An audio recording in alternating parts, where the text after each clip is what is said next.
Yan, kabayan, luto na kabayan. Kinakain na tayo. Kain na na, dali na. Mga Bisaya dyan, napakasarap nito, di ba? Kung gusto bang kumain nito, punta ka dito. Yung kabayan, no, ang tamis na sabaw nito, kabayan, di ba? Good morning, kabayan! Yan, kabayan. Ito yung maganda, kabayan, pag meron tayong mga alaga ba? Dito sa probinsya o sa bundok, sa aming paman. Ito ang maganda, kabayan, na may alaga tayong manok. Tapos may tanim tayong gulay. Tapos meron tayong papaya, kabayan. Eh, ano bang ibig sabihin ito, kabayan? Tinulang manok. Yan, kabayan. Sarap nito, kabayan. Itong manok ko na ito, kabayan, o taba, o. Yan, yung masarap ulamin to, kabayan.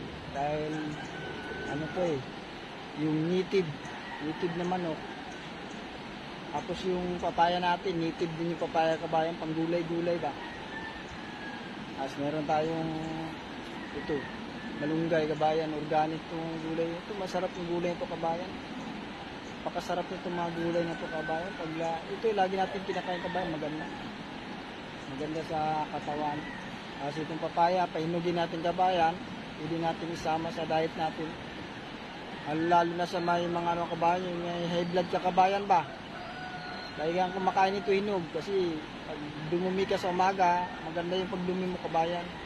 So, advice ko lang sa may mga high blood, kain tayo lagi ng papaya, kabayan. Papaya, yung papaya hinog. Tapos yung pagkain natin, ganito ka, natural ba? Yan o. Manok. Ito na, sa mga Bisaya dyan, napakasarap nito, di ba? Kung gusto bang kumain nito, punta ka dito.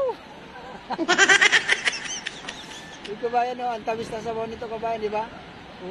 Tapos may malunggay pa, oh. Tapos dami natin papaya, kabayan. May daming papaya dyan, kabayan, nakatanim. Kaya maganda talaga pag may tinatanim tayo ba, no? Tapos may alaga tayo, may mga gulay tayo. Kumbaga, isipin mo pag pumunta ka sa palengke ng kabayan, bumili ka ng manok ganito.